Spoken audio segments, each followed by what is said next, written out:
краток. Прво сакам да напоменам две работи.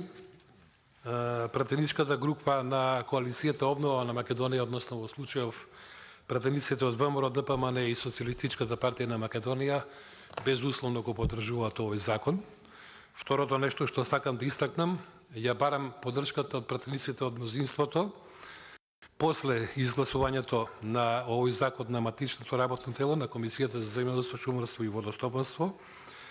И исто така и вие да побарате од председателот на Собранието на првата наредна седница да го стави овој закон на дневен ред, со што и формално би поминал преку Собранието и би можел да се спроведува во интерес, како што сите кажуваме, на земјоделците.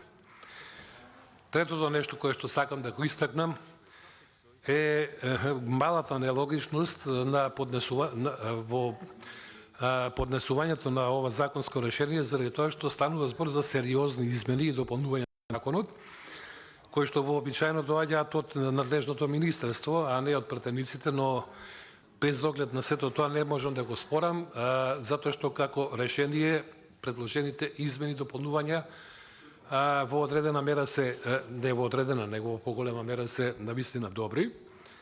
Тоа што мораме да бидеме реални и да бидеме објективни, а пред се искрени, дека дел од тие предложени мерки кои што се содржани во текстот на ова законска решение ќе се преминуваат од 2023 година.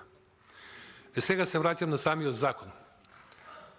Законот е едноставно веќе несправедлив заради тоа што ова е 26-та измена.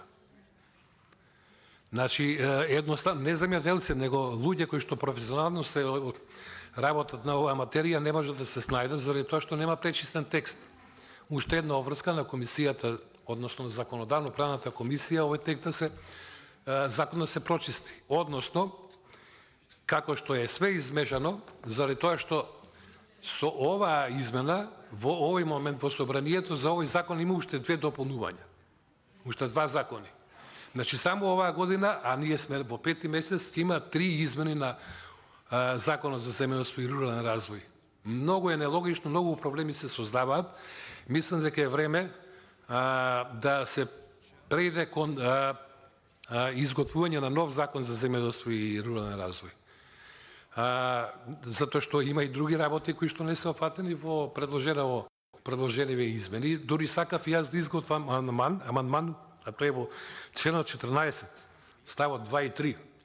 Ама не може врз основа на ова што е предложено од вас пратениците да се интервенира со никаков амандман. Значи, евентуално можеме да изготвиме нов закон за измени и дополнување на постоечкиот закон. Значи, ако се 25 плюс 3, 28 и ова што би се доставило 29 измени во рок од 15, ја не знам, 14 години колку што се применува законот, што е многу е. Четвртата работа која што сакам да наменам е тоа што јас согласувам, прво да напоменам дека амандманот што би сакал да го поднесам се однесува на враќањето на стариот принцип на поравнување на обврските на земјоделците со субвенциите кои што би ги добиле. Затоа што ја година се врши измена на законот со пролонгирање на таа обврска за следната година. Значи, од 2017 година ние само преместуваме. И претходно.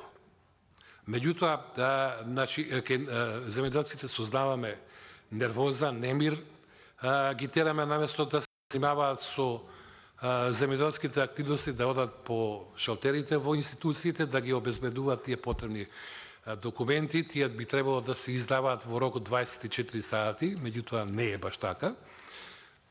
Отидете во управата за јавни приходи, ќе видите за колку време може да се добие таков документ. Значи, да се врати стариот начин на поравнување на обврските на земјоделците преку субвенциите, со тоа што ако ништо друго не би имале обврска луѓето во министерството секоја година до Собранието да праќаат оваков закон со прологирање, односно со некои си решенија за премостување на проблемот кои што самите си го создале. Меѓутоа, очигледно дека таму нема подготвеност да се седне да се одработи. Меѓутоа, првата работа на која што би требало ние да поразмислиме е тоа дека заедно со Министерството за земјоделство треба навистина да се седне на еден сериозен состанок и да се донесе одлука или да се дадат идеи дека е нужност да се изготви еден сосема нов закон за земјоделство и рурален развој. Што се однесува до другите предлози кои што се наведени во текстот, апсолутно нема против тој почеток на би можело да се смета како проект 30% авансна уплата на субвенциите за сериозни земјоделски стопанства, кои што во изминатиот период немаат направено никакви аномалии во поднесувањето на документацијата во соработката со платежната агенција и со Министерството, нити пак останале должни на некои од институциите. Тоа е фактички вовед во примената на искуството од високо развиените земјоделски земји членки на Европската унија за предвремена исплата на субвенциите за земјоделство кои што во изминатите 5 години навистина добро соработувале со сите државни институции. Еве, ова е почеток за сето тоа. Може би во делот на обезбедувањето на механизацијата, односно возилата, би можеле да се спориме. Дали е навистина сврсисходно да се одвојуваат средства за таа намена, а она што се однесува до зелената нафта, како помош, особено во овие кризни ситуации кон земјоделците, дефинитивно цврсто застануваме за тој предлог. Генерално, сакам да завршам со ова, поддршката за ова законско решение на опозицијските пратеници ја имате и се надевам дека од сето ова што сега го расправаме, конечно да полза ќе го имат токму македонските земјоделци. Благодарам.